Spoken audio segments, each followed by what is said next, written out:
Olá, tudo bem com você? Um excelente feriado para todos nós. Desejo um dia produtivo e abençoado para todos nós, é claro. Graças a Deus, estamos em mais um programa Assunto do Dia, ao vivo aqui pela Rede Brasil de Comunicação. Olha, entrevista, previsão do tempo, curiosidades, dicas do consultor com o professor Eduardo Barros. O direito é seu e muita interação com você é o que nós prometemos hoje aqui no Assunto do Dia. Agora peço a sua atenção especial. O que são as pensões? Você saberia dizer? Para que servem as pensões? Quais os tipos de pensões existentes e quem tem o direito de solicitar?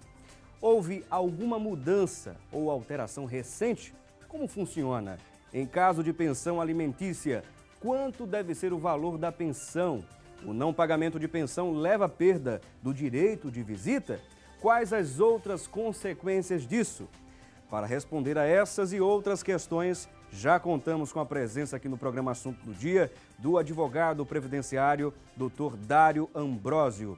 E além dele, já contamos também com a presença da doutora Luciana Brasileiro, ela que é advogada especializada em Direito da Família. E é claro, contamos com a sua audiência e interação conosco, como sempre você vem fazendo nas outras edições. Mas antes da nossa entrevista de hoje, você vai acompanhar atentamente a reportagem da repórter a Stephanie Hermano. A pensão por morte é o benefício pago aos dependentes do cidadão segurado do INSS que vier a falecer, ou em caso de desaparecimento, se tiver sua morte presumida declarada judicialmente. Nesse mês, a presidente da República, Dilma Rousseff, sancionou uma medida que restringe o acesso ao pagamento da pensão por morte e deixou muita gente preocupado. Joanise, de 69 anos, recebe a aposentadoria do esposo, falecido há anos. A minha pensão foi depois que meu marido veio a falecer. Ele trabalhava na companhia de energia no Rio de Janeiro e ele estava no poste quando deu o AVC. Eu não sei como ele não morreu. Quando ele ainda estava no hospital, pegaram a documentação dele, aí depois mandaram me chamar para assinar a documentação dele, para eu receber, né, o que é devido. Agora, não foi logo a aposentadoria, ele ficou logo em benefício. A nova lei diz que agora os cônjuges só poderão requerer pensão por morte do companheiro se o tempo de união estável ou casamento for de mais de 2 anos e o segurado tiver contribuído para o INSS por no mínimo 1 ano e meio. Antes não era exigido o tempo mínimo de contribuição. Só era necessário que o segurado estivesse contribuído para a Previdência Social. Nós preparamos uma tabela para você ter noção de como ficam as regras a partir de agora com essa nova lei. 3 anos de pensão para cônjuges com menos de 21 anos de idade, 6 anos para cônjuges entre 21 e 26 anos, 10 anos para as idades entre 27 e 29 anos, 15 anos para 30 e 40 anos, 20 anos de pensão para as idades entre 41 e 43 e pensão vitalícia para cônjuges com mais de 44 anos. O Senado também confirmou a alteração feita pela Câmara, que institui que o benefício pago pela Previdência Social continuará sendo o valor da aposentadoria que o segurado receberia por invalidez na data da morte. Muito bem, agradecemos aí a Stephanie Hermano pela matéria.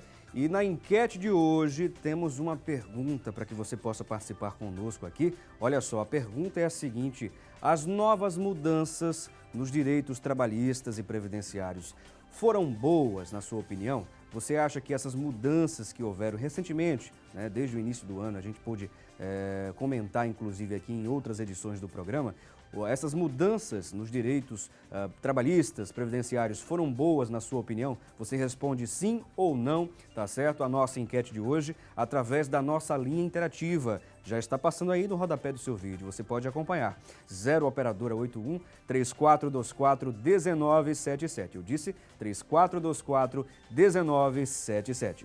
Bom, E além da nossa enquete, você também dispõe da nossa fanpage para mandar sua mensagem, para postar no seu comentário. Vamos ter o maior prazer de ler a sua participação aqui ao vivo, hein? O nosso endereço lá da nossa fanpage do programa é o facebook.com/assunto do dia. www.facebook.com/assunto do dia. E participe, interaja aqui conosco, tá bom? Estamos aqui te esperando pela sua interação, sua participação é muito importante e nós queremos agradecer aqui aos nossos convidados, não é? Agradecê-los pela presença aqui no programa Assunto do Dia, em pleno feriado, é claro. Agradecemos a doutora Luciana Brasileiro, é um prazer recebê-la aqui no programa. Bom dia. Prazer é meu, bom dia. Bom dia a todos que estão aqui nos assistindo nesse dia de feriado também. Isso mesmo, doutora Luciana. Agradecemos também ao doutor Dário Ambrosio, nosso amigo. Doutor Dário, seja bem-vindo, bom dia. Bom dia, de volta ao assunto do dia. Hoje, para tratar de um tema muito atual e uma data importante, feriado de São João, e a importância maior para mim é estar aqui na presença da colega doutora Luciana Brasileiro, que é uma das melhores advogadas de família aqui de Pernambuco. Obrigada. É verdade. Expectativa de fazer um bom programa. Isso Obrigada. mesmo. A doutora Luciana aqui, não é? Ela é uma referência aqui no estado de Pernambuco e até, se brincar, referência Nacional. em todo o Nordeste, nacional também. Parabéns aqui, né, pelo trabalho desenvolvido pela doutora Luciana, né? É a nossa felicitação aqui.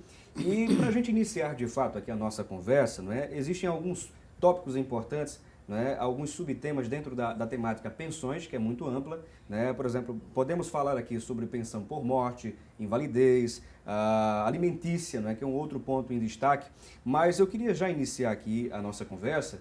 O doutor Dário vai poder, inclusive, falar um pouquinho mais sobre esse ponto da aprovação das MPs, a 664 e a 665, não é? O que isso implica, doutor Dário, quais as principais consequências, as principais mudanças. Daqui a pouquinho a gente vai mencionar mais detalhes, mas o doutor Dário vai poder trazer aqui para que a gente possa passar para você entender melhor o que houve, não é? Com essa aprovação das MPs, as medidas provisórias 664 e 665, doutor Dário. A da pensão por morte, que é a que foi mais modificada, ela veio para dificultar a concessão do benefício, né?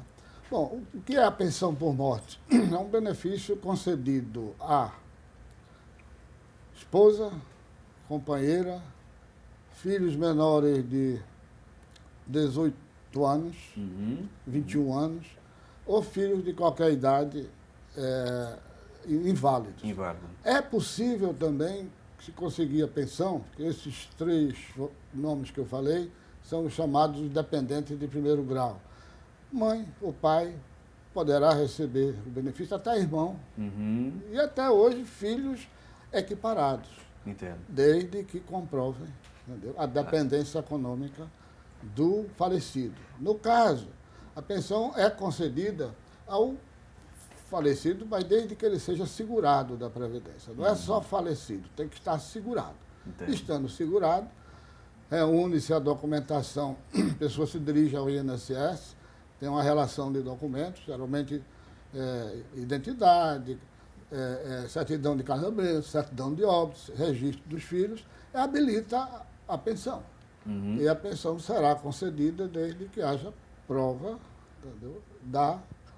entendeu, dependência Da dependente, do segurado. né? Dependente.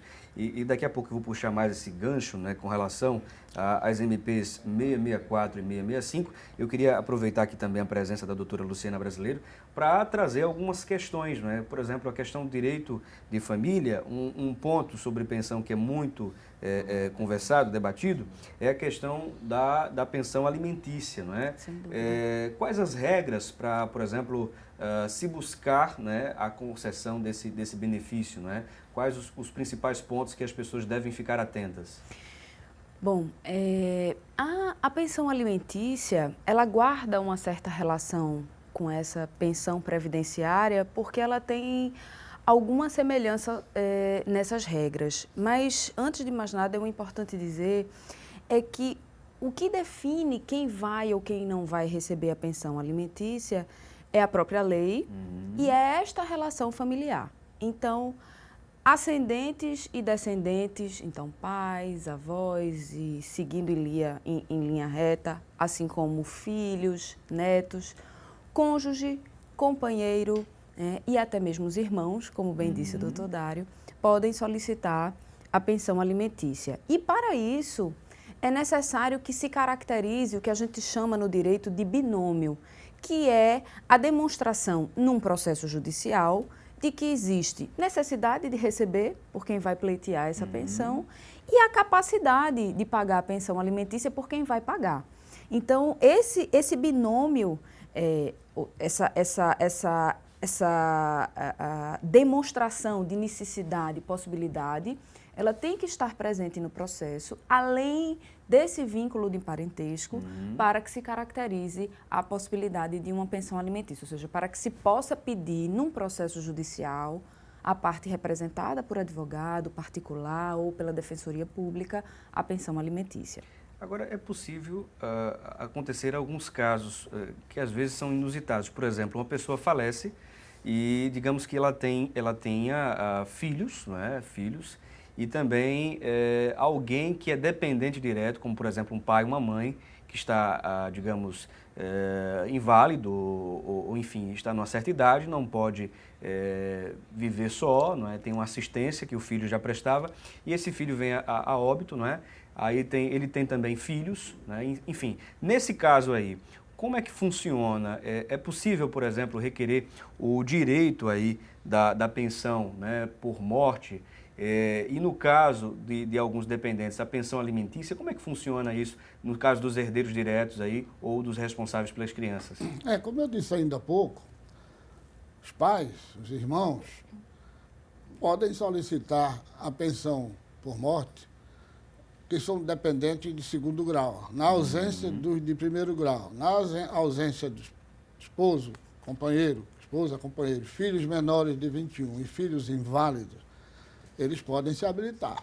Agora, tem que provar que dependia economicamente do falecido. Tem que haver a prova que dependia do falecido. Comprovando a dependência econômica, a pensão será concedida. Agora, com relação a essas provas, doutor Dário, quais as orientações que o senhor poderia passar para que as pessoas possam ficarem atentas a essas questões de recolher todos esses dados que possam comprovar de fato que a pessoa dependia dessa outra pessoa? Bom, quem é casado, a certidão de casamento, desde que não haja alguma averbação de separação. União estável, no caso. Bom, a pessoa, o companheiro ou a companheira poderá comprovar que era companheiro ou companheira com uma declaração de união estável, com documentos. Se no caso não tiver essa documentação...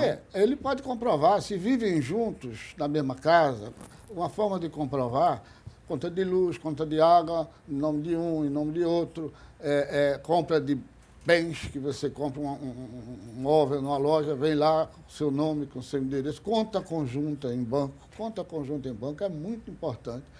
Então, há uma gama muito grande de meios de prova, inclusive também a prova testemunhal, que será levada a juízo no caso de haver poucas provas documentais. Se você tem uma declaração de convivência registrada em cartório, é uma prova, entendeu, muito grande. Além de outras provas que existem e você vai correr atrás para buscar, e as testemunhas que vão corroborar tudo. O que for dito, não é? É muito bom, muito bem lembrado essa questão. Inclusive, em outra conversa, eu obtive aqui uma resposta de um convidado.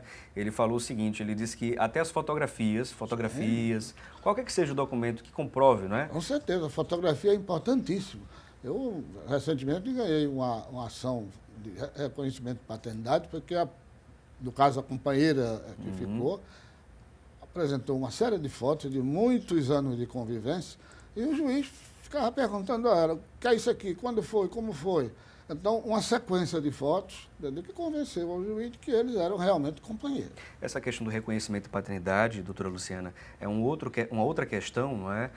Ainda mais no tempo em que estamos vivendo, não é? Isso tem acontecido com muita facilidade, me parece, é muito comum.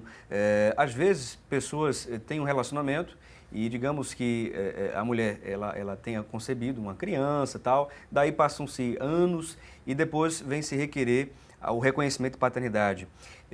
Qual a orientação que sempre vocês da área de direito de família passam para essas pessoas quando chegam, né, a buscar alguma coisa nesse sentido de reconhecimento, também de pensão alimentícia de repente, dependendo do caso? Bem, a investigação de paternidade ela é uma ação que traz para o filho o direito de ver a sua paternidade ou a sua, em algumas circunstâncias, não as mais comuns, obviamente, até a maternidade reconhecidas.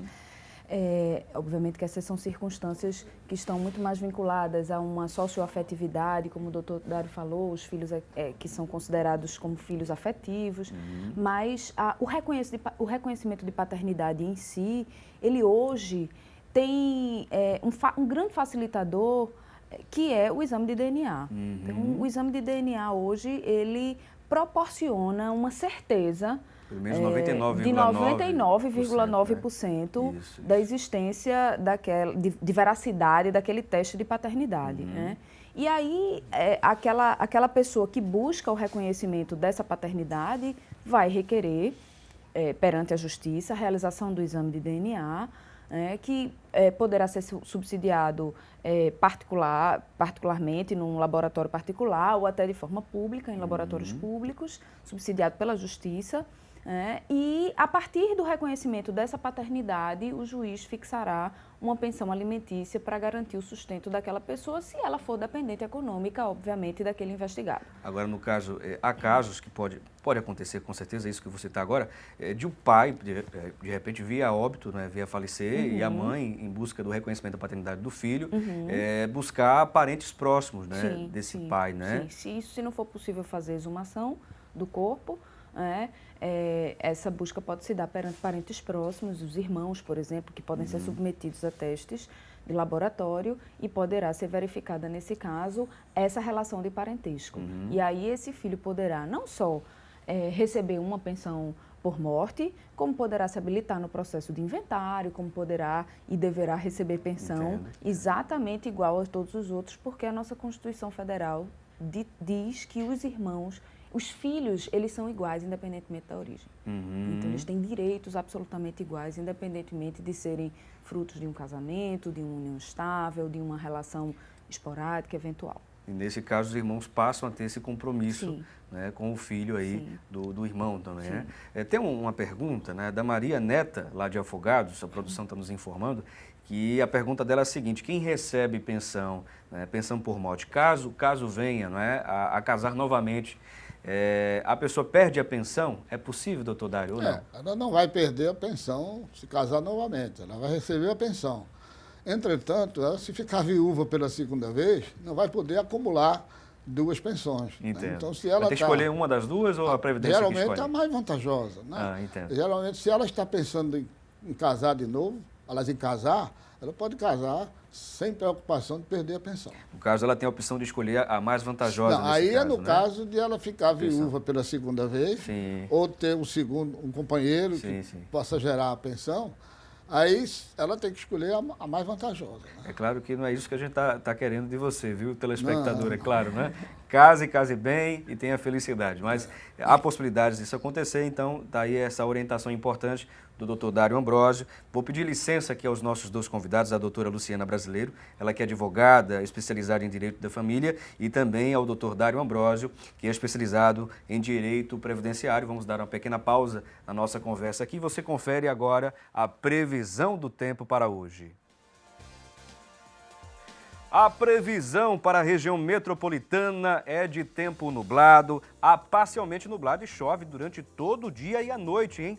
Em Recife, a máxima prevista, como você está observando na tela, a máxima pode chegar a 27 graus e a mínima a 23. Agora, também temos a previsão de Orobó, hein? A máxima prevista por lá é de 24 graus. Em Paulista, a máxima é de 27 e a mínima pode chegar a 22 graus. Conferimos aí, portanto, a previsão do tempo. Vamos a um breve intervalo. Você aproveita essa pausa e participa da nossa enquete de hoje, que vem com a seguinte pergunta. Olha só, você que está aí acompanhando a programação do Assunto do Dia, você acredita que as novas mudanças dos direitos trabalhistas e previdenciários foram boas? Sim ou não? Ligue pra gente, participe através da nossa linha interativa 0 operadora 81 3424 1977.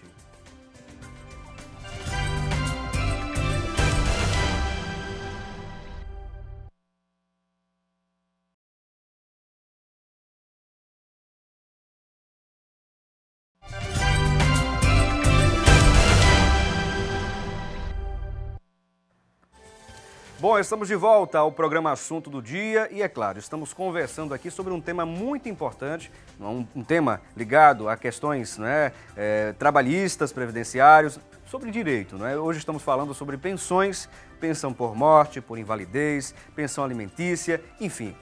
E é claro que temos também algumas informações na internet sobre essa temática, o que nós vamos acompanhar neste momento no nosso quadro É Notícia. E a Thalita Belo vai trazer mais informações para a gente. Thalita, é com você.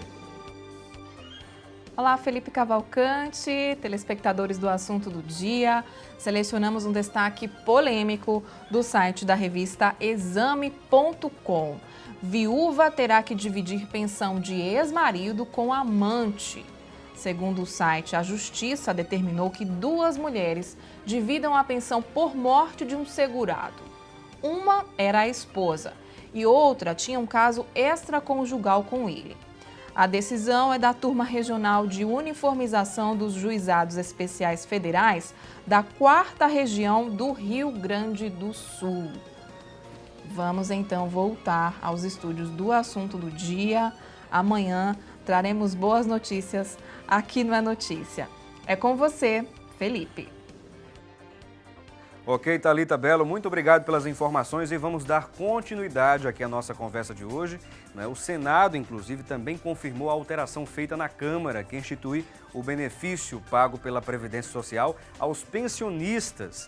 E é claro que vai continuar sendo o valor da aposentadoria que o segurado recebia ou teria direito a receber se estivesse aposentado por invalidez na data da morte. O governo havia previsto no texto original a redução do benefício pela metade. E neste momento a gente vai conferir aqui uma tabela que traz a duração de pensões para que a gente possa explicar melhor para você, para que você possa entender um pouco mais sobre estas alterações, tá bom? Na tabela a gente vai conferir aqui e o Dr. Dário Ambrosio, que está aqui conosco, que é especialista em direito previdenciário, vai estar também trazendo algumas outras informações adicionais, explicando um pouquinho melhor, Dr. Dário. Nessa tabela de duração das pensões, a gente observa esta informação, olha só. Cônjuges com menos de 21 anos de idade terá 3 anos de pensão. Uma alteração aí interessante, já que, segundo consta, essa alteração é justamente para reduzir aí o tempo de recebimento de pensão por uma viúva jovem. É isso, doutor Dário? A justificativa do governo, quando instituiu essa tabela, era de que havia sido constatado no próprio INSS, um chamado golpe da pensão, que jovens se casavam com senhores já de certa idade, até mesmo sem ter convivência, para legalmente ter direito a receber a pensão. Porque você vai ao INSS, se você apresenta uma certidão de casamento, o Instituto não pode desconsiderar aquele documento. Uhum. Então, havia fraudes que foram detectadas pela auditoria do INSS, e então eles instituíram essa tabela, segundo eles, para reduzir, entendeu? O número de fraudes. O número de possíveis fraudes. Havia casos, Havia casos de pessoas, de senhores de seus 80, 70 anos, por aí, casando com jovens de 21, 22 anos. Exatamente. Esse foi o objetivo. Agora, essa providência chama todo mundo de golpista. O que deveria haver era a fiscalização do INSS para verificar se, naquele caso, realmente havia convivência. Ou não.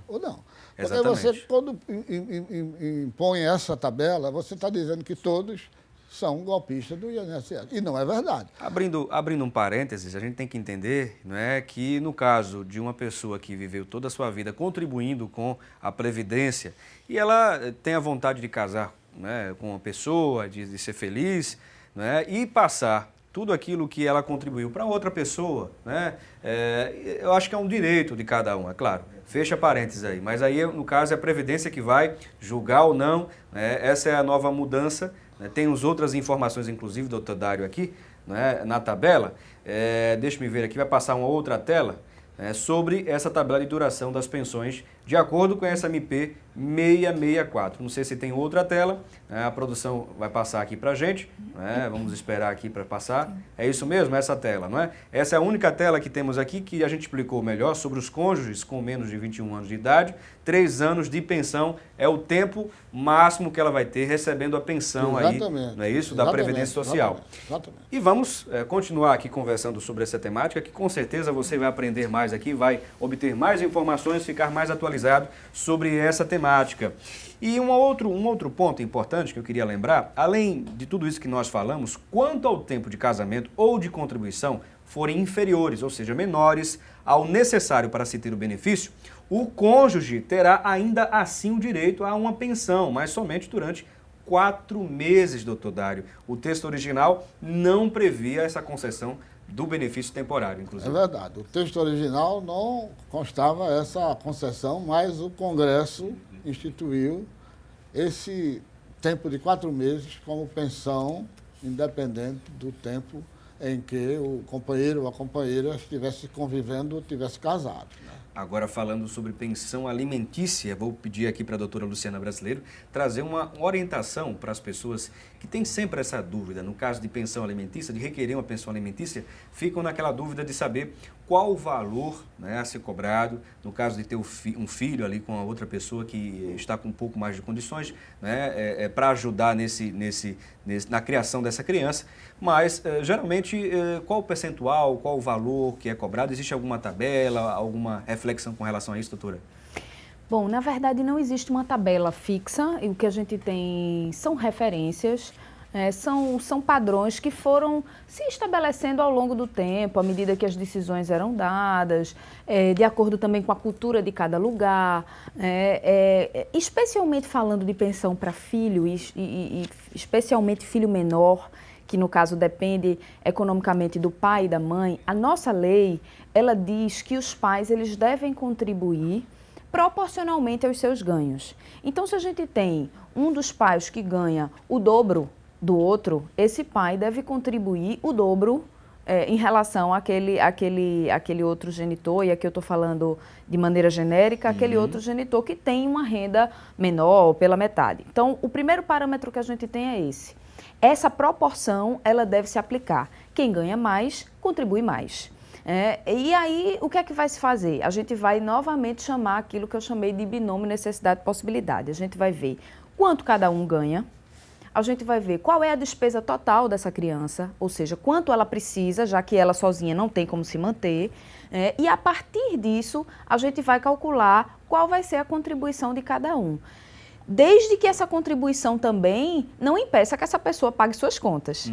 Então, quando a gente fala nessa proporção, a gente diz que essa proporção ela nem deve ser muito alta a ponto de prejudicar aquela pessoa que vai pagar a pensão, nem deve ser muito baixa a ponto da criança, por exemplo, sofrer alguma restrição no seu padrão, ter que sair de um inglês, ter que sair de uma terapia, de um esporte, de uma escola particular.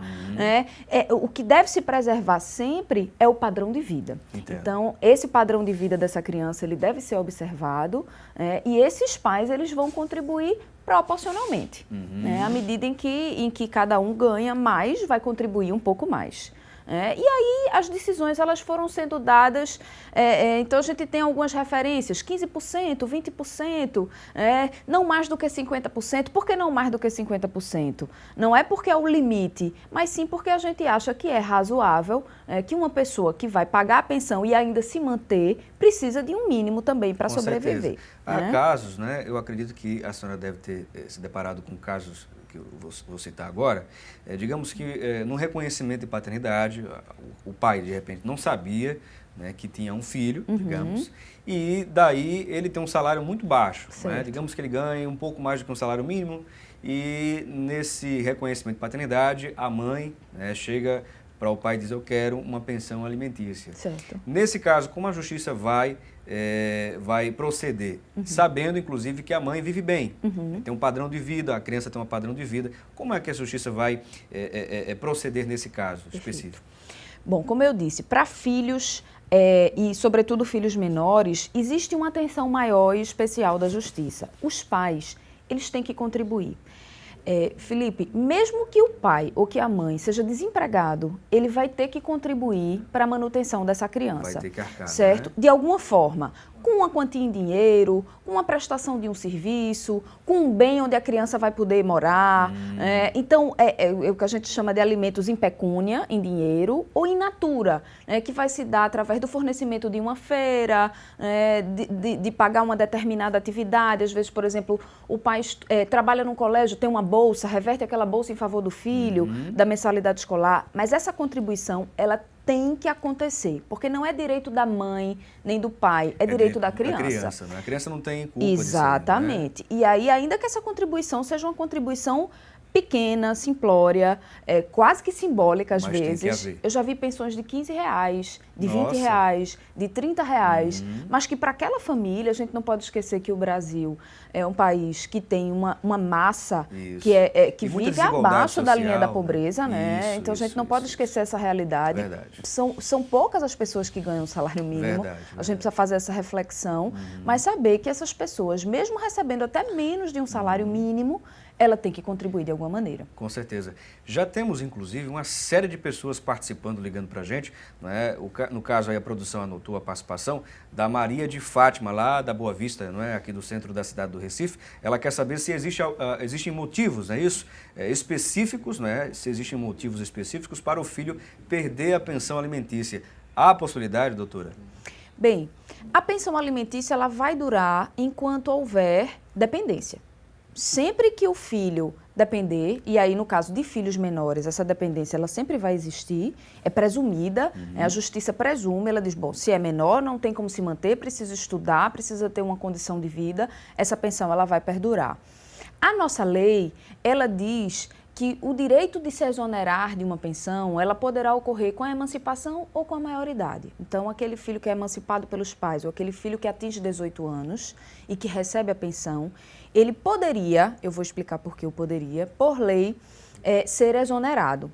No entanto, com 18 anos, a gente há de convir, né, doutor Dário, que com 18 anos, um jovem, ele nem está colocado no mercado de trabalho ainda, porque ele está ingressando, se tiver a sorte de ir, na faculdade. Então, o que é que as nossas decisões dos tribunais, elas convencionaram?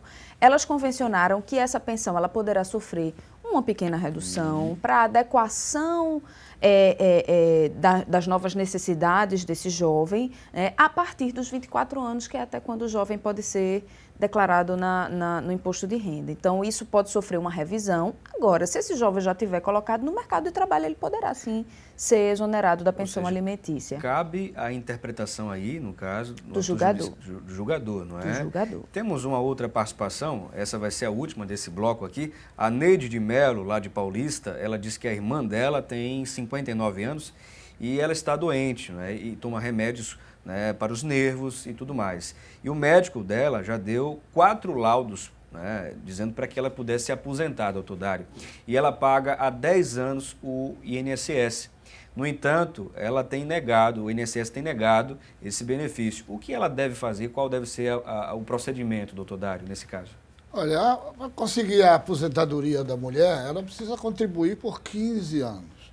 Então, se ela só tem 10 anos, ela não vai conseguir uma aposentadoria por idade. Bom, ela está doente, certo? Tem até laudos médicos. Ela né? pode pleitear um auxílio-doença. Ela pode pleitear um benefício chamado amparo social, entendeu? Que independe de contribuição, mas precisa passar pela avaliação, primeiro, do INSS. Muitas vezes, o INSS tem a orientação para segurar esses casos. Entendo. Tem o judiciário para ela recorrer. Ela pega um atestado médico forte, dizendo realmente o que ela tem, aciona-se a justiça, requer-se a perícia judicial, o judiciário manda os peritos da justiça fazer a perícia. Se eles aprovarem, ela vai ser ou receber o benefício. Agora, ela tem 59 anos. Ela está chegando já em 60 anos. É o tempo de aposentar, né? Mas precisará ter 15 anos de contribuição. Entendo. Aí, porque é o seguinte... Não caberia aí a aposentadoria por idade, não é? Não, porque ela vai completar 60, ela vai preencher o requisito idade. Isso. Mas não vai preencher o outro requisito, que é tempo de contribuição. Tempo de contribuição. Precisaria de 15 anos. Isso, que é o somatório agora, não é? É o quê? É o somatório, não? Não, é não, aí é outra história. Aí aquela ideia 85, 90. Não, aí é outra história que a gente já vai daqui a pouco. Daqui a pouco falar. No caso dela, 59 anos de idade, 10 anos de contribuição, não aposenta por idade. Agora, ela pode se habilitar a um auxílio doença, se ela estiver contribuindo. Se ela está doente, entendeu? Ela não vai conseguir o benefício. O problema é que muitas vezes a pessoa acha que está doente, mas o médico não considera essa pessoa doente. Agora, ainda só se tiver o laudo, não é? Só se tiver o laudo. Exatamente. Médico, né? Os benefícios por incapacidade dependem de avaliação médica. Passa pelo INSS.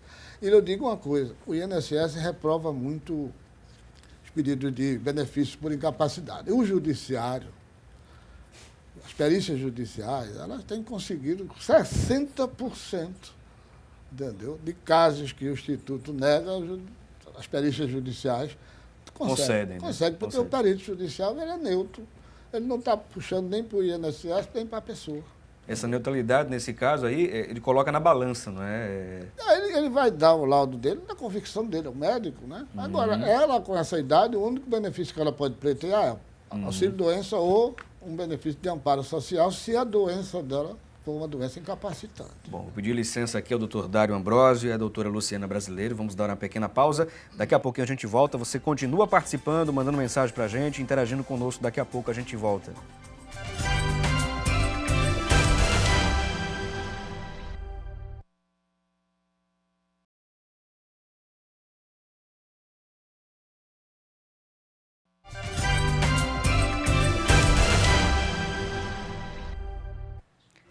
Bem, estamos de volta com o programa Assunto do Dia, hoje falando sobre pensões, pensão por morte, por invalidez, pensão vitalícia, pensão, né, também, pensão alimentícia, é um tema também muito importante, que com certeza você tem alguma dúvida, você pode mandar para a gente aí, participar conosco pelas nossas redes sociais, através também da nossa linha interativa. Bom, mas nesse momento, quero a sua atenção para conferirmos o Direito é Seu, que é um novo quadro aqui do programa Assunto do Dia. Vamos conferir.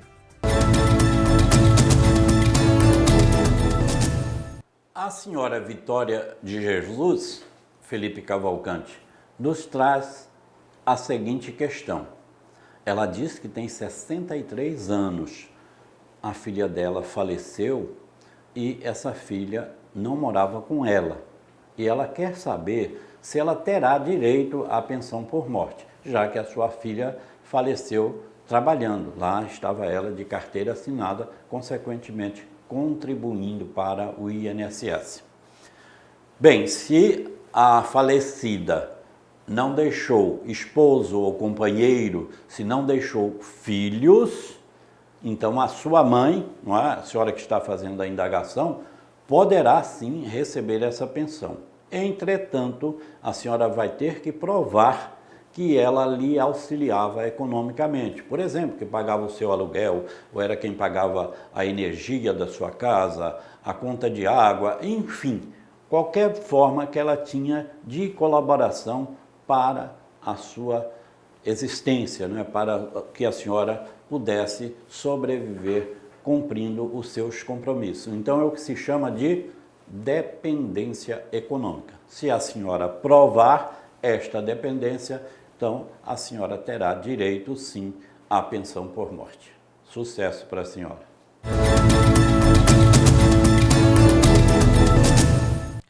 Bom, tá aí o doutor Ney Araújo respondendo a uma telespectadora que enviou sua dúvida, sua pergunta, e é simples, olha, você pode mandar sua mensagem. Esse quadro, O Direito é Seu, é direcionado às pessoas, né, que têm alguma dúvida no campo do direito, seja direito previdenciário, direito de família, direito do consumidor, trabalhista, enfim. Você pode mandar a sua dúvida e a gente vai correr atrás de um profissional para tentar responder a sua pergunta, tá bom? E você pode fazer isso da seguinte forma, acessando lá a nossa fanpage no Facebook. Você vai no Facebook através do seguinte endereço, facebook.com/assunto do dia, e posta lá a sua mensagem. Ao postar a sua mensagem, você coloca hashtag, que é aquele jogo da velha, tá certo? Jogo da velha, o direito é seu. Você coloca a sua dúvida lá na nossa fanpage, na página do Facebook, tá bom? E embaixo, no final da sua dúvida, você coloca a hashtag, que é aquele jogo da velha, aquele sinal, não é? E você coloca o direito é seu, hashtag o direito é seu, tá bom? E a gente vai correr atrás da resposta para você. É isso aí, o programa Assunto do Dia com muitas novidades para você que pediu e a Rede Brasil atendeu. Bom, vamos retomar aqui a nossa conversa de hoje falando sobre pensões e para professoras, de acordo com a medida provisória aprovada aí no Senado, na Câmara, a soma deve ser 80 e para professores 90. Homens e mulheres, nós falamos aí, né, nessa questão aí, a gente frisou muito bem, né? Tanto para homens quanto para mulheres, professoras e professores. E se o trabalhador decidir se aposentar antes, a emenda estabelece que a aposentadoria continua sendo reduzida por meio de do fator previdenciário. Agora, com isso, né, a gente precisa refletir de fato, na prática, como isso vai funcionar.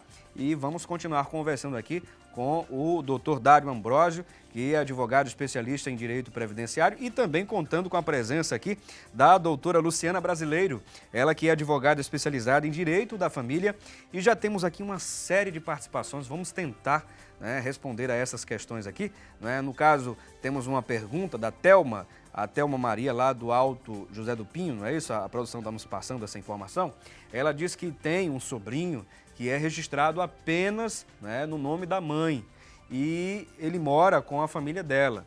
No caso, ela quer saber se o irmão dela, ela pode registrar, né? E ela diz também que é casada há 20 anos, com um esposo, tem uma filha de 22 anos. Até quantos anos, ela pergunta, ela pode receber a pensão alimentícia? É uma pergunta aqui dela. Eu vou pedir para a doutora Luciana Brasileiro responder. Não sei se a doutora entendeu bem esses itens, né? Seria, ela quer saber se o irmão dela pode registrar a criança, né? E até quanto tempo pode se receber a pensão alimentícia. Isso mesmo. Bom, com relação ao registro... A filha que não é dela, não é isso? A filha que não é dela. Esse é um primeiro ponto importante. Esse registro, ele tem que retratar a realidade. Se essa criança, ela não é filha biológica desse rapaz, ela não pode ser registrada, senão por meio de um processo de adoção. Então, ele precisaria aí, reconhecendo a vontade de adotar essa criança unilateralmente, como a gente chama, ou seja, ele adotar enquanto se dizer pai, buscar por meio de um processo de adoção o registro através de uma determinação judicial, de uma autorização judicial para tanto, na condição de pai. E para isso ele precisa demonstrar, nessa circunstância especial, eu não conheço detalhes do caso. Bom, a produção nos trouxe agora uma outra informação que está nos passando aqui, que de fato é filho biológico, no entanto, era criado com a família da mãe e há muito tempo distante, não é? Aí quer saber se de fato pode procurar aí para registrar. É mais fácil, nesse caso é mais fácil. Nesse caso é bem mais fácil, ele deve procurar a justiça para ver o direito reconhecido dessa criança de ter um pai. E aí ele deve assumir nessa circunstância a responsabilidade dele de pai com toda certeza. Muito bem. Com relação à pensão alimentícia, a gente até chegou já a conversar um pouco no bloco anterior, essa pensão alimentícia ela deverá durar enquanto houver dependência econômica. Então, enquanto houver dependência econômica, ela poderá sofrer uma revisão, porque às vezes ela foi definida em razão de uma situação pontual ali em que a criança era menor e que precisava receber todo o necessário para a sua manutenção, mas já atingiu a maioridade, já entrou na faculdade, já se formou, mas ainda não conseguiu ingressar no mercado de trabalho. Então, essa pensão ela poderá sofrer uma revisão também para não onerar tanto quem paga essa pensão alimentícia. Mas exonerada só na hipótese de não haver mais dependência econômica ou em outras hipóteses que estão previstas na lei, mas que não é o caso aqui da pergunta da telespectadora. Temos aí uma outra pergunta, daqui a pouquinho a gente vai ler essa daqui. Eu só queria ler uma participação aqui do nosso Facebook, da fanpage, porque as pessoas estão cobrando aqui as respostas, hein? É isso mesmo, cobre mesmo. A Uberlândia Fabienne, ela participando aqui conosco, ela pergunta o seguinte, ela diz que tem 35 anos, o esposo dela tem 71, doutor Dário, e eles estão casados há 6 anos, segundo ela nos passa aqui a informação, tem também juntos, um filho de 4 anos e um enteado de 34 anos que tem distúrbio mental. E não é aposentado, segundo ela. Trabalha de carteira assinada por 2 anos e meio, né? Aliás, ela trabalhou, né, de carteira assinada por 2 anos e meio e ela pergunta se tem direito a uma pensão ou tem de esperar 44 anos para que o enteado dela tenha direito também à pensão do pai. Está aqui a participação da Uberlândia Fabienne.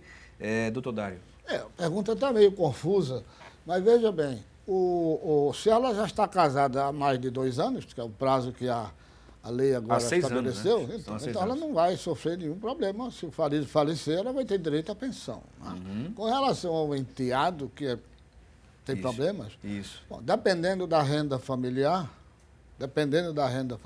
ele pode se candidatar a um amparo social ao deficiente. Aquela questão do LOAS se aplica em LOAS, que caso? o LOAS e amparo social é porque o nome significa a mesma coisa. LOAS, Lei Orgânica da Assistência Social, amparo social é a mesma coisa. Então, se ele é deficiente e dependendo da situação econômica do conjunto, né, da família dele, ele pode se candidatar a uma LOAS ou a um benefício de amparo social. Muito bem. Temos aqui também a participação, né, da Maria Cláudia, lá da Madalena. Ela pergunta o seguinte, ela diz que o esposo dela é aposentado há 10 anos, ela é casada com ele há 19 anos e tem juntos 2 filhos, um com 18, outro com 16. Se houver o caso do falecimento do marido, se há alguma mudança ou alteração recente no regime de pensões. Aqui é Maria Cláudia participando lá da Madalena. O caso anterior, ela já está casada há mais de 2 anos, né? Isso, bastante tempo. 10 anos. Não vai modificar nada. Tem filhos, inclusive. Não é só o fato de ter filho, que você pode ter filhos e não viver com o companheiro ou a esposa. É o fato de que ela é casada, tem família, convive, né, em conjunto. E já tem mais de 2 anos de casada. Né? Tem uma outra pergunta também, né? A Vânia Maria, lá, aqui mesmo, da capital pernambucana, do Recife, ela diz que caso o casal, no caso o pai e a mãe, venham a falecer, o filho menor, ela pergunta, de idade, teria o direito de pensão, de receber a pensão, e por quantos anos? Tá aí a participação dela também. A pensão por morte de filhos vai até 21 anos, se ele é um filho sadio, normal. Né?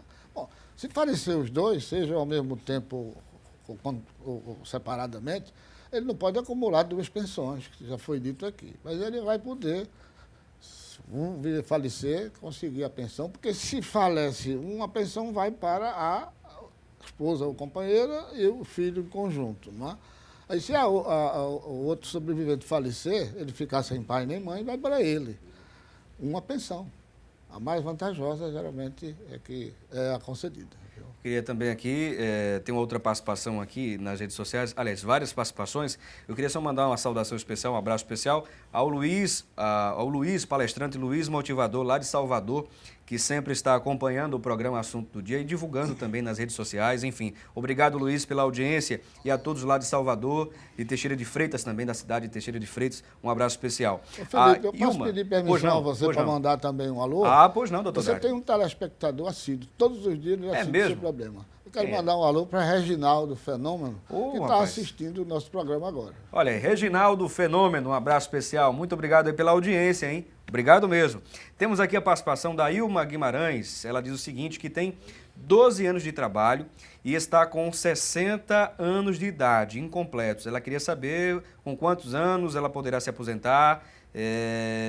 Ela não pode mais trabalhar, ela diz aqui, e agradece a temática. Esse tema está muito bom. Não perca o programa Assunto do Dia, sempre eu assisto. Deus abençoe vocês. Muito obrigado, Ilma Guimarães, também pela audiência e pela participação. Nesse caso aqui dela, o que a gente pode trazer, doutor Dário? Aposentadoria por idade aos 60 anos, com 15 anos de contribuição. Se ela não tem 15 anos e ela está doente, ela pode se habilitar, entendeu? A uma aposentadoria por invalidez, um auxílio-doença, e se for o caso, se ela não estiver mais contribuindo, há o amparo social. A aposentadoria em si, não, porque não preenche os requisitos. Muito bem, doutor Dário. Temos aqui algumas outras participações, mas vamos a um breve intervalo, já que o tempo realmente foi embora, né? Daqui a pouquinho a gente volta com outras perguntas. Você aproveita esse intervalo e manda sua mensagem pela nossa fanpage, através da nossa linha interativa 3424-1977. Daqui a pouco voltamos, hein?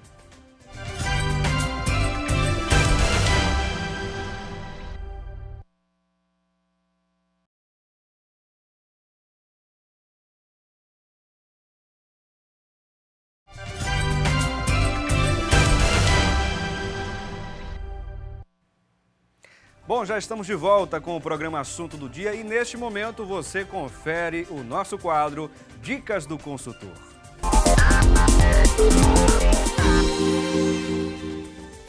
E no Dicas do Consultor de hoje estamos recebendo ao vivo a presença aqui do professor Eduardo Barros. Professor, é sempre um prazer recebê-lo aqui no programa Assunto do Dia. Bom dia, Felipe Cavalcante, bom dia aos convidados, bom dia a todos os telespectadores. Professor Eduardo Barros, quais as novidades que o senhor trouxe hoje para a gente na área, né, do mercado de trabalho, na área do mundo corporativo? Fique à vontade.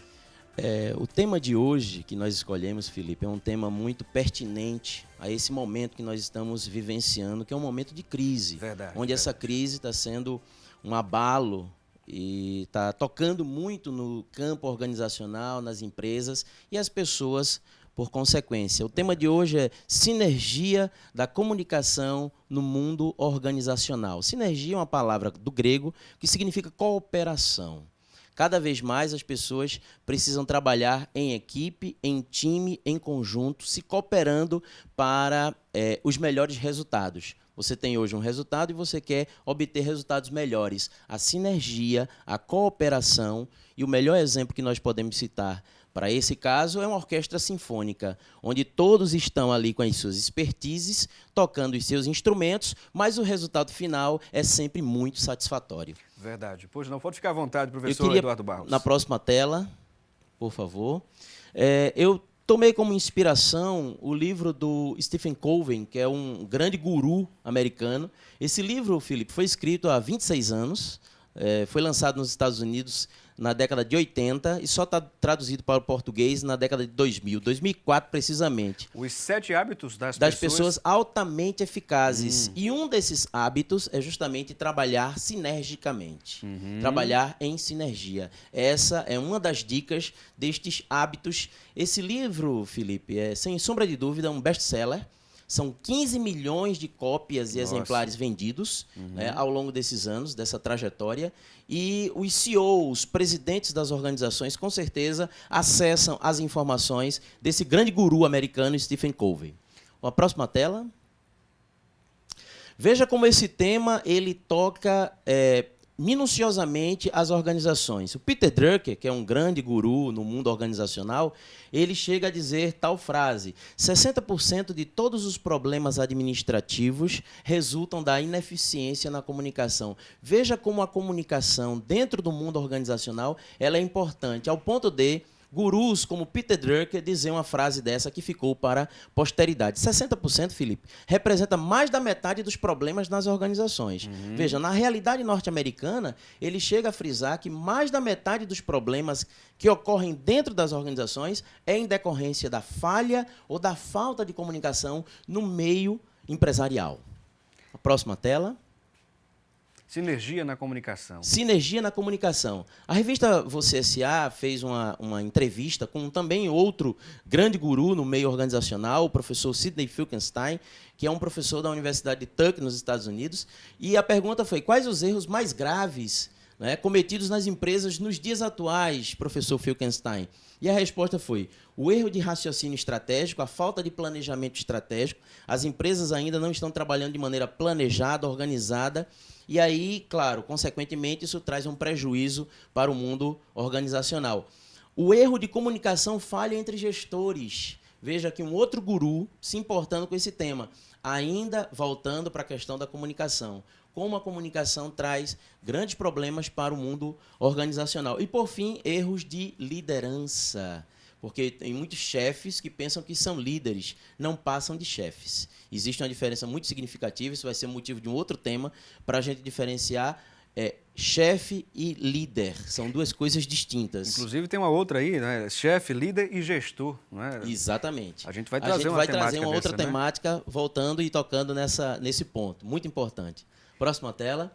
E aí, como a sinergia na comunicação pode trazer grandes benefícios para o meio organizacional. E eu pontuei, quando você, na verdade, utiliza a comunicação de maneira sinérgica, como isso pode trazer resultados muito significativos para a tua empresa, para a tua organização.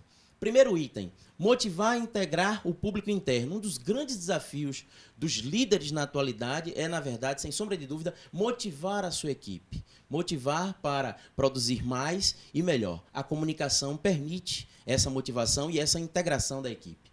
Desenvolver um clima favorável entre os funcionários, uma vez que hoje nós temos, no meio organizacional, um clima de muita hostilidade.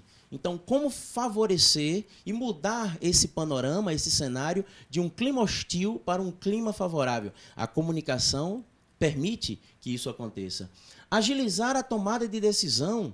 Muitas vezes, a comunicação, quando ela flui dentro do meio organizacional, ela quebra com uma coisa que nós chamamos de rádio peão. A rádio peão, um perigo tremendo para o desenvolvimento da organização, porque o boato, a fofoca, o disse-me-disse pode estragar todo um planejamento que está sendo montado para a atuação dentro daquela organização. Incentivar a proatividade nos recursos humanos, uma vez que as pessoas são muito mais reativas do que proativas. Elas só executam as tarefas quando são pedido para ela. Quando são, exatamente, quando é estimulado, quando é cobrado dela uma atuação. Então, a comunicação, a sinergia da comunicação permite essa proatividade. Incentiva essa proatividade. Colaborar para a descentralização. Com a comunicação, na verdade, você pode passar para a sua equipe, delegar para a sua equipe tarefas no meio empresarial, no meio organizacional. E, por fim, criar uma boa imagem empresarial, fazendo e construindo o melhor marketing pessoal e organizacional para aquela empresa, para aquela organização. Professor Eduardo Barros, foi um grande prazer recebê-lo aqui mais uma vez no programa. Felipe Cavalcante, é sempre um prazer enorme estar com você, trazendo esses temas do mundo organizacional e tocando e levando para o público de casa essas informações que são de muito valor. E até a próxima quarta-feira, não é isso? Com outra temática. Vamos deixar aí uma interrogaçãozinha, não é? Para as pessoas ficarem com aquele gostinho de quero mais. Professor, muito obrigado. Grande abraço, Felipe. Obrigado mesmo. Sucesso. E até a próxima quarta-feira. Se Deus quiser. Bom, e retomando aqui a nossa conversa de hoje sobre a temática pensões, né? Pensão por morte, por invalidez, pensão vitalícia, pensão alimentícia.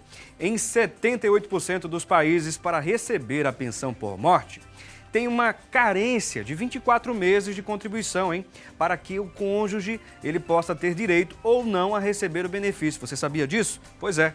O programa Assunto do Dia também é curiosidades. E vamos retomar aqui a nossa conversa. Inclusive, temos uma série de participações, né? Isso a produção está nos passando que há uma série de participações. Vamos tentar trazer aqui as respostas aqui, não é isso? A produção está nos passando essa informação e vamos continuar conversando com os nossos convidados, Dr. Dário Ambrosio, que é advogado trabalhista e previdenciário, e também a doutora Luciana Brasileiro, ela que é advogada especializada em direito da família. Temos já a participação da Lindalva, lá de Casa Amarela. Ela diz que cuida de um idoso há 15 anos. E ele não tem filho e ganha a aposentadoria do governo. Ela quer saber se ela tem direito a algum direito caso ele venha a falecer, doutor Dário. Não, ela não é dependente dele, não é parente dele, ela não vai ter direito. Isso acontece muito, viu? As pessoas que cuidam de idosos arrumam um casamento, é isso que o tema, entendeu? Falou logo no início, mas não tem nenhum direito. É a cuidadora de idosos. Temos aqui também outras participações, né? No caso aí temos também a ligação, né? A participação da Micheline Pereira, que ligou para a gente participando. Ela é lá de Rio Doce. Ela pergunta, no caso, ela diz que é aposentada por invalidez. Ela quer saber se pode ou não obter o acréscimo, né, do percentual de 25% em cima do salário que ela já recebe, doutor Dário. Isso está no artigo 45 da Lei 8213, que diz que o aposentado por invalidez que necessitar da ajuda de outra pessoa para se locomover, ele terá direito a um acréscimo do seu benefício de 25%. Como conseguir isso? Ela é dependente, isso mesmo. Como conseguir isso? Pleiteia no INSS, faz a avaliação médica, se for constatado que essa pessoa precisa de alguém para ali, entendeu, locomover, vão conceder a ele o chamado auxílio acompanhante, que é 25% de quanto ele ganha, independente de teto. Mesmo que ele ganhe o teto, terá o acréscimo de 25%. Temos também a participação da Elza, lá de Fortaleza, no Ceará. Muito obrigado pela audiência também, lá de Fortaleza, olha só. Salvador, Fortaleza, Alagoas, Pernambuco. E ela disse que recentemente perdeu o marido, que faltava apenas 6 meses para ele se aposentar, doutor Dário. Ela disse que compraram recentemente uma casa e um carro em nome dela, no caso, e ela quer saber se ela tem direito, né, a essa aposentadoria, né, e se vai ter que pagar de fato o carro e a casa que foram financiados. Nesse caso, o que é que acontece, doutor Dário? Bom, com relação à casa e o carro, eu vou deixar a resposta para, outro especialista. Com relação à pensão dela, se ele estava trabalhando, porque ele é um trabalhador, ele é um contribuinte obrigatório. Se ele estava trabalhando ou contribuindo com a Previdência, se ele estava afiliado, com certeza ela vai receber Faltavam 6 meses, segundo a produção que está nos passando, para ele se aposentar. Sim, mas ele estava empregado, ele estava contribuindo com a estava. Previdência, se estava, ela vai ter direito à pensão, com certeza. A pensão é concedida mesmo àquelas pessoas que não estejam aposentadas. Eu estou trabalhando hoje, por qualquer motivo eu venho a óbito, também independente, vão receber a pensão. Agora, no caso da casa financiada, não sei se vocês têm esse conhecimento, me parece, não é? Uma questão que eu me veio agora à mente, que eu li algo a respeito, me parece que no caso de financiamento é perdoada a dívida, não é isso? Não, de modo geral, esses financiamentos têm um seguro. Um seguro, exatamente. Não sei que financiamento ela tem, mas Já de modo geral tem um seguro logo no início da e aquisição. o seguro né? deverá E aí, cobrir. na hipótese Viu? de Ela óbito, deve... há uma cobertura do Há uma seguro. cobertura, no caso. não é? Normalmente sim, mas isso aí, obviamente, eu não sei qual foi Ela o vai ter órgão que acionar financiador, aí e aí a ela justiça, precisa... do Não, em advogado, verdade, né? talvez ela buscando a informação no próprio contrato, deve ter a cláusula de seguro, e aí havendo que ela vai informar ao órgão financiador que houve o óbito, que ele faleceu, e por essa razão, certamente haverá o perdão da dívida. O perdão da como dívida, né? você bem Certamente. Elza, muito obrigado pela sua participação, não é, por ter compartilhado aí conosco também da sua dúvida. Muito obrigado pela audiência a todos lá de Fortaleza. Também temos a participação do Jairo Alexandre. Ele diz aqui, gostaria de saber se um filho maior de idade, ele pode continuar recebendo pensão alimentícia. Caso, isso ele diz aqui, caso ele seja diagnosticado com depressão e bipolaridade e não tem independência financeira. Ele ainda acrescenta aqui, ainda acrescenta uma outra informação, ele diz que precisa tomar medicamentos controlados sem condições de comprar. Está aqui a participação do Jairo Alexandre, doutora. Sem dúvida nenhuma, ele poderá continuar recebendo pensão alimentícia ainda que tenha atingido a maioridade. A dependência aí está mais do que demonstrada, pelo fato dele não estar inserido no mercado de trabalho, não estar trabalhando, ter uma patologia, precisar de medicamentos, precisa ser mantido, até para que possa se recuperar, e aí nessa circunstância ele com certeza poderá ser mantido com o recebimento dessa pensão alimentícia se ele já recebe, e se ele ainda não recebe, demonstrando essa necessidade, ele poderá pleitear essa pensão. Uma coisa que é importante de ser dita, Felipe, só complementando um pouco a sua pergunta, é o fato de que a pensão alimentícia, ela pode ser modificada e exonerada a qualquer tempo. Então, sempre que houver alteração na condição de quem paga ou na necessidade de quem recebe essa pensão alimentícia, para mais ou para menos, essa pensão ela pode ser majorada ou minorada ou até mesmo exonerada. Basta que deixe de existir a necessidade de quem recebe ou a capacidade de quem contribui. Então, a qualquer momento, havendo um processo, ainda que em trâmite esse processo, essa pensão ela poderá sofrer a sua exoneração, a sua modificação. Temos aqui também a participação da Solange Fernandes, doutor Dário.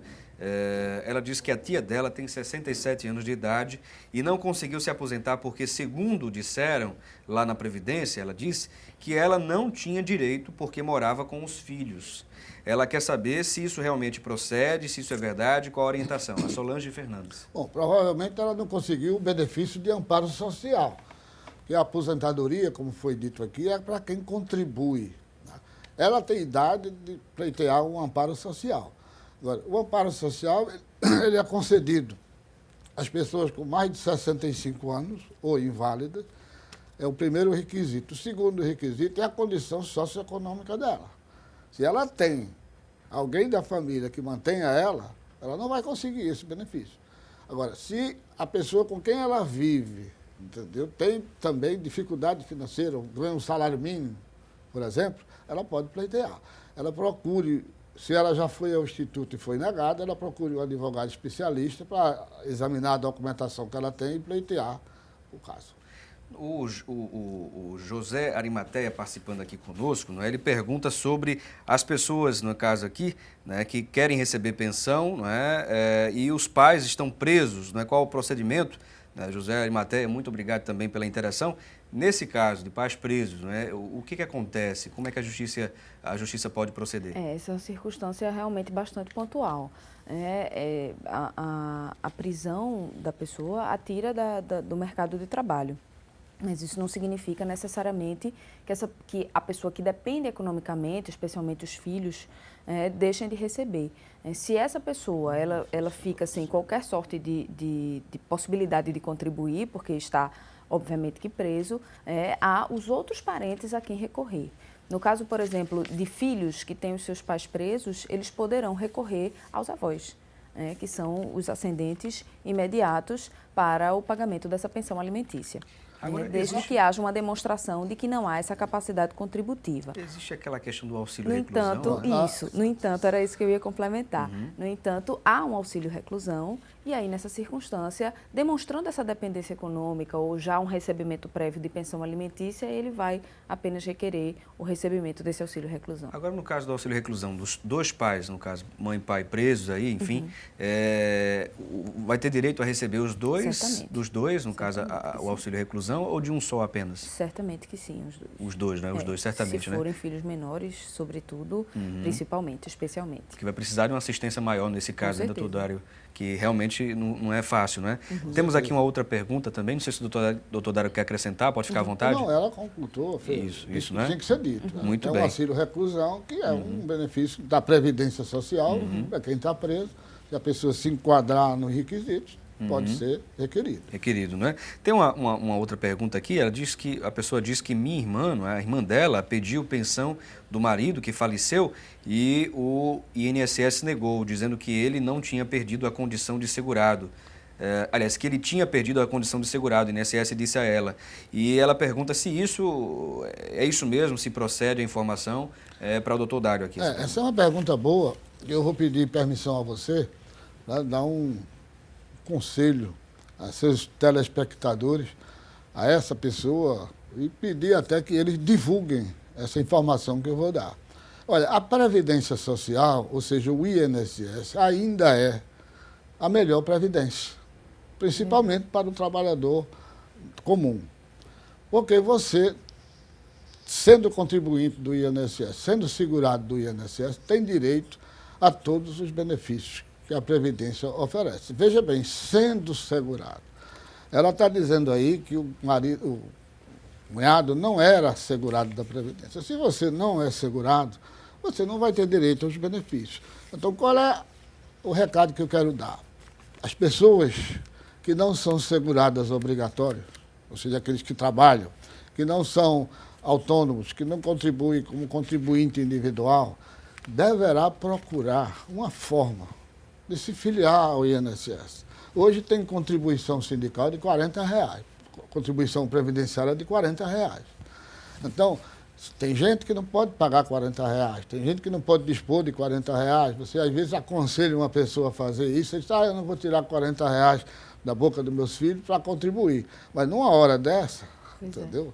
Esses R$40 de sacrifício que ele faz para se segurar, e não só proteger a ele, quando ele é solteiro, não tem problema nenhum, ele vai se embora, e os filhos, e a mulher, numa situação dessa. Verdade. Se ele não era segurado, entendeu? Ou não quis procurar uma forma, R$40, eu acho que você vai conseguir, até emprestado ou até doado por alguém, para se filiar ao INSS. Infelizmente, aí no caso dessa pessoa, ela vai ficar desamparada, ela e a família. Muito bem. Há alguns outros casos importantes que a gente poderia frisar. A doutora Luciana, pelo tempo, pela experiência também, poderia citar, inclusive, alguns casos que são também comuns, outros que são inusitados, mas que acontecem, doutora Luciana. Pode ficar à vontade para trazer algumas experiências, né? Algumas situações que com certeza acontecem para trazer uma orientação para o público, não é? Bem, realmente os casos que são mais comuns em matéria de pensão alimentícia Felipe, são aqueles casos de requerimento de pensão para filhos menores.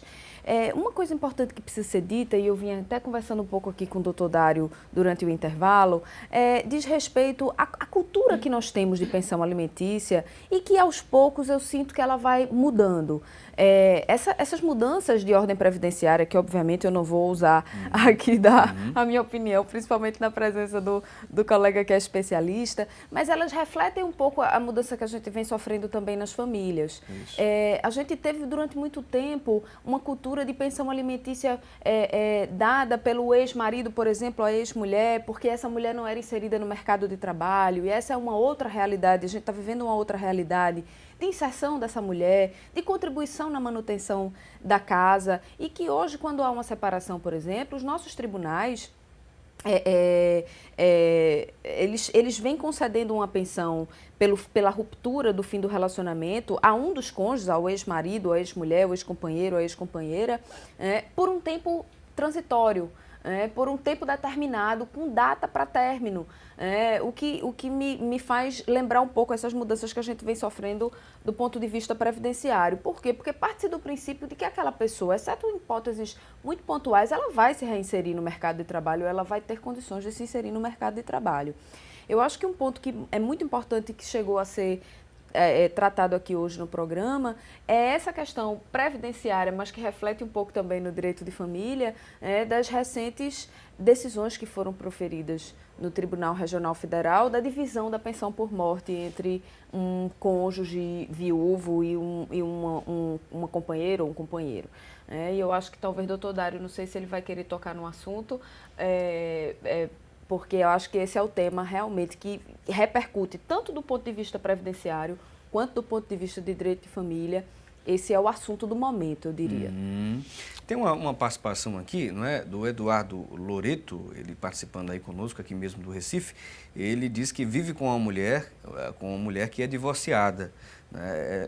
Ela era trabalhadora rural, ela caiu trabalhando e ficou com problemas de nervos. E ele quer saber, no caso, né, traz ainda uma outra informação, diz que foram ao médico e ele deu o laudo informando que a mulher que ele vive não tinha condições de trabalhar, inclusive de dois em 2 meses eles vão ao médico de novo, né, fazer um check-up. E segundo o INSS, quando chegam lá no INSS para solicitar o benefício, eles não têm a concessão desse direito. Qual a orientação? É muito parecida com a outra participação que tivemos aqui, doutor Dário, mas qual a orientação? Primeiro a gente precisa saber a idade dela, certo? O problema que ela tem. Eu aconselho ele a procurar um especialista para relatar a história, para ver qual é o caminho para fazer. Eu queria aproveitar, pedir permissão para encerrar, complementar a resposta da senhora que tem 40 anos, casada com de 80, que eu só respondi uma parte da pergunta.